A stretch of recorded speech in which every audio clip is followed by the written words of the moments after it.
जी please, सिर्फ एक सच के अलावा और कुछ नहीं छुपाया आपसे मैंने। सिर्फ एक झूठ बोला है मैंने आज तक, और अब मैं वो भी नहीं बोल पाऊंगी।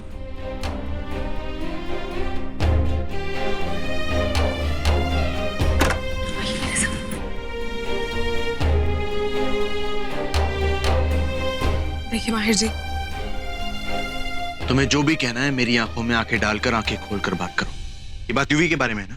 यूवी के बारे में नहीं है, मेरे बारे में, मेरी पहचान के बारे में है कि मैं कौन हूं। कौन हो तुम? क्या हो? बोलना क्या चाहते हो? माहिर जी, मैं I'm not। माहिर जी, मैं एक नागिन।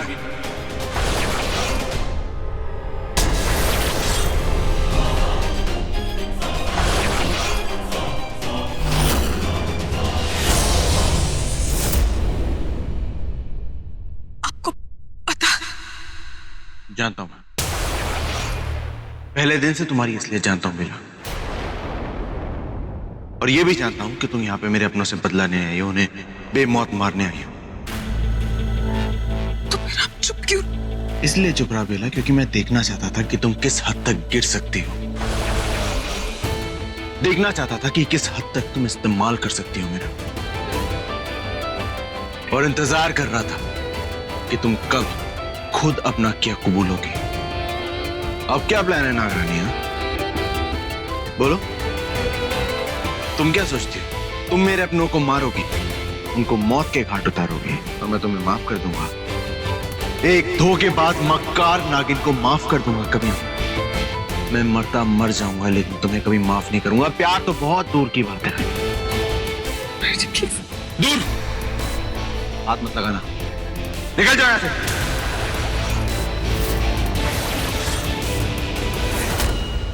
Just get out of my life. In my room. Get out!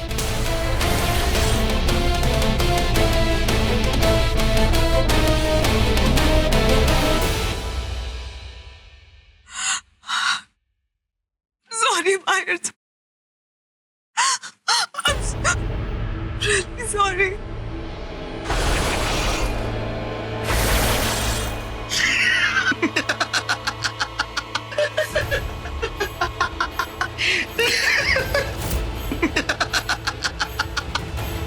क्या बेहुदा मजाक है ये? मजाक तो तुमने अपना बना रखा है। क्या लगा तुम्हें कि अगर तुम उस माहिर को अपना सच बता दोगे तो वो तुम्हें अपना लेगा, वो तुम्हें अपने गले से लगा लेगा? मैंने ऐसा कुछ नहीं सोचा तो ऐसा सोचना भी मत, क्योंकि कभी ऐसा होगा नहीं। रूही, हम नाग हैं। मैं गले से सिर्फ विषधारी शिवशंकर लगा सकते हैं, ये जहरीले इंसान नहीं। ये हमेशा से हमारे दुश्मन थे, हैं और रहेंगे। तुम जानना चाहती हो कि खासकर इस परिवार से मैं इतनी नफरत क्यों करता हूँ? क्योंकि इनका सच हमसे भी ज्यादा कड़वा है। ऐसा नहीं लगता। भले ही तुम्हें ना लगता, लेकिन तुम जानना चाहती हो कि मैं इनसे इतनी नफरत क्यों करता हूँ? क्योंकि उस रात हमारे साथ जो हुआ था वो एक हादसा नहीं था, वो एक सोची समझी साजिश थी तुम्हारे माहिर की। क्या? What? घूर क्या रहे हो? मैंने बस तुमसे लेटेस्ट फाइल मांगी। Listen, I don't care if you like me or not. Just get the point straight. तुम्हारा ये जो होटल इन्वेस्टमेंट का प्रोजेक्ट है ना, मैं ही एक हूँ जिसने बीच में छोड़ा नहीं है। So be nice. Mahir, just give her the damn file, please.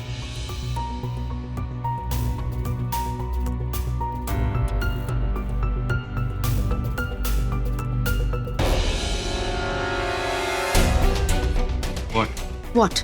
File. Thanks. Mahir, budget का है? वैसे बजट मैं फोल्डर खोल के देता हूँ।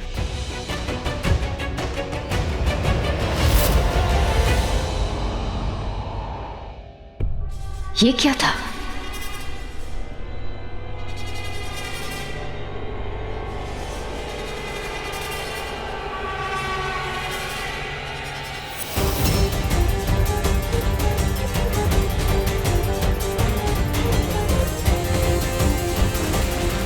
क्या बोल रहे हो तुम विक्रांत? कुछ भी झूठ मत बोलो तुम।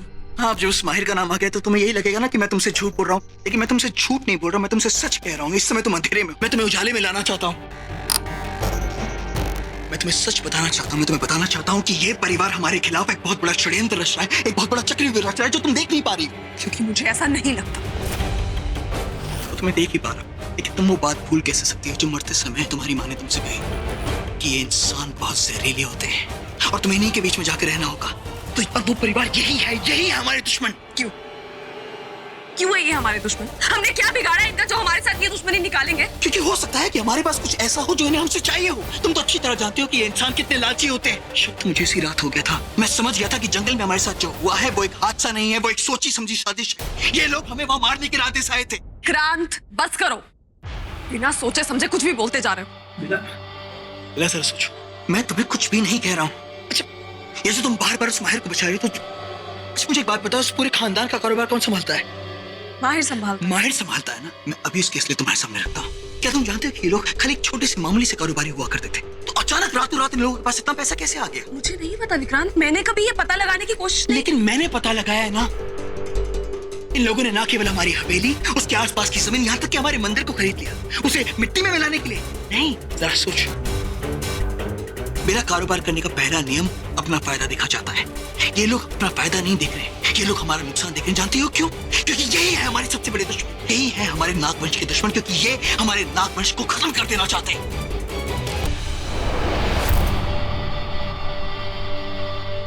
देखो विक्रांत, जो भी तुम कह रहे हो ना, ये सिर्फ तुम मानते हो, और तुम भी नहीं मानते क्योंकि तुम कहते हो कि मुझे ऐसा लगता है, मुझे वैसा लगता है। तो जरूरी नहीं ना जो तुम्हें लगता है वैसा हो।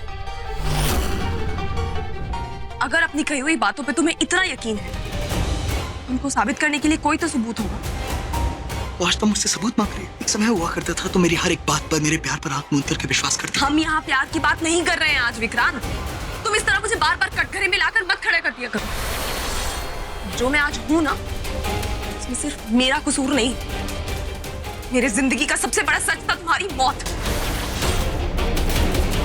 वो भी सबसे बड़ा झूठ निकला क्योंकि तुम जिंदा। क्या तुम्हें इस बात का अफसोस है कि मैं जिंदा हूँ? अफसोस नहीं है, मेरी बात को समझने की कोशिश करो। तुम गलत मतलब निकाल रहे हो। मैं तुमसे सिर्फ इतना जानना चाहती कि तुमने ये कहा कि उस रात जो हम पे हमला हुआ वो सोची समझी साजिश थी। ऐसा कैसे हो सकता है? हो सकता है, इन इंसानों की दुनिया में कुछ भी हो सकता है। इस घर में इतनी मौतें होती है, इसके बावजूद इन लोगों को कोई फर्क नहीं पड़ता है। ये बात जानते हुए कि ये सारी मौतें उस जमीन से जुड़ी हुई है, उसके बावजूद ये लोग जमीन को छोड़ना नहीं चाहते हैं। क्यों? मेरा कारोबार अपनी जान पर खेलकर नहीं किया जाता है।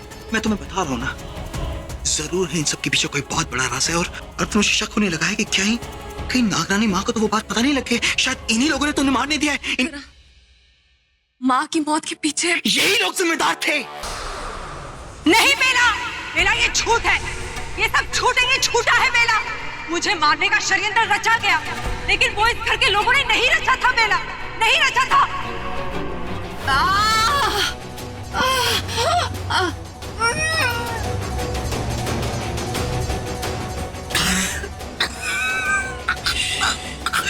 आहिस्ता नागरानी माँ, शोर मत कीजिए। हमारे दुश्मन समझते हैं कि उन्होंने आपको मार दिया है, तो उन्हें ऐसा ही समझने दीजिए। आपके जिंदा होने का राज उन्हें पता नहीं चलना चाहिए। मैं जड़ी बूटियां और मंत्रोच्चारण से आपको ठीक करने का प्रयास करता हूँ।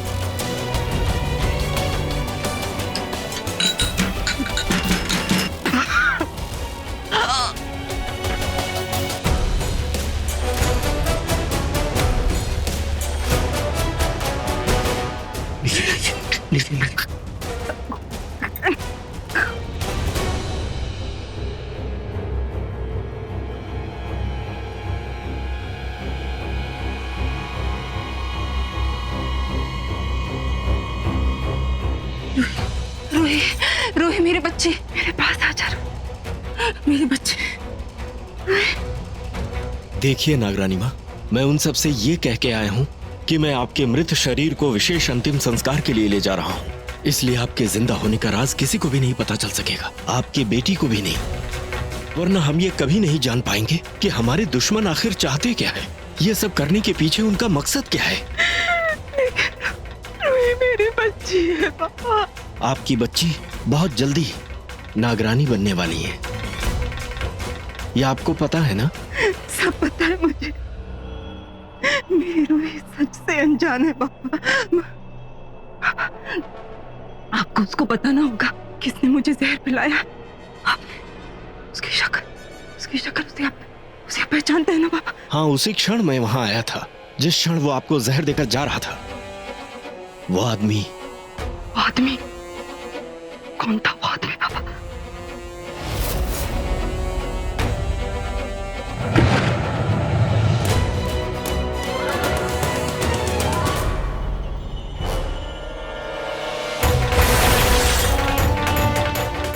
ये जहर पीकर तो नागरानी माँ का मरना तय है। मुझे माफ करना रूही, तुम्हारी माँ को मरना होगा, लेकिन तभी मैं अपने मकसद तक पहुंच पाऊंगा।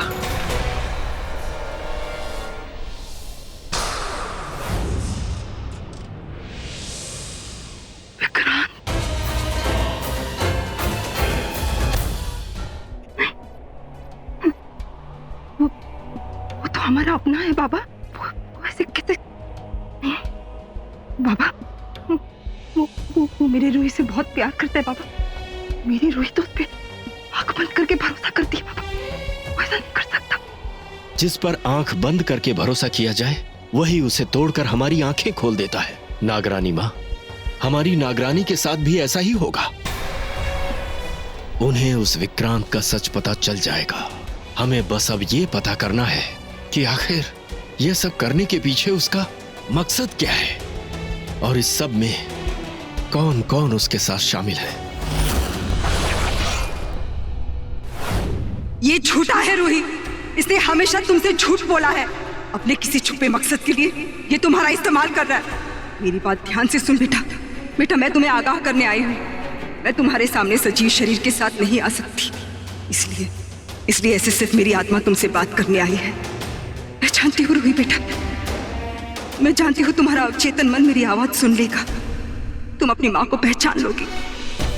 बस बेटा, इस विक्रांत के इरादों को भी पहचान। ये सही नहीं है, तुम्हारे लिए बहुत बड़ा खतरा है ये। मत सुन इसकी, मत सुन बेटा, मत सुन इसकी। बेला, तुम सुन रहे हो ना मैं तुमसे क्या कह रहा हूँ? सुन रही हूँ विक्रांत। ये लोग माँ को क्यों मारेंगे? अरे जरा खुद सोचो। नागरानी माँ का अचानक से मर जाना, ठीक तुम्हारी नागरानी बनने से पहले, और उसी के आसपास हमारे साथ वो हादसा होना, जरूर इन बातों का कोई ना कोई ताल्लुक है। सोचो, दिमाग लगाओ। ऐसी कौन सी चीज हो सकती है जो नागरानी माँ की मौत से और हमारे साथ हुए हादसे को आपस में जोड़े? कुछ तो हो सकता है ना? एक मिनट देखो।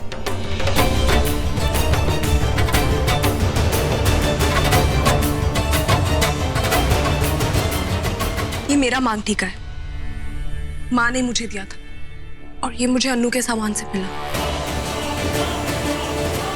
तुमने देखा बेला, आखिरकार इतना बड़ा सबूत मिल गया है तुम्हें। तो कमाल हो गया। मैंने तो ऐसे ही अंधेरे में तीर चला दिया था और ये तो सच में सबूत पर जाकर लग गया।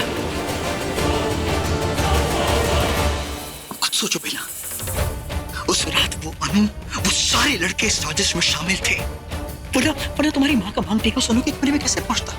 बेला मेरी बात मानो, ये सब के सब मिले हुए हैं। ये सब हम पर नजर बनाए रखे। ये जानते हैं कि हम कहाँ हैं, क्या कर रहे हैं, कहाँ जा रहे हैं। ये सब के सब कुछ जानते हैं हमारे बारे में। अब तो तुम समझ गए होगी ना कि इन सब साजिशों के पीछे किसका हाथ है। समझ गए हो ना तुम? नहीं, मुझे कुछ समझ में नहीं आ रहा।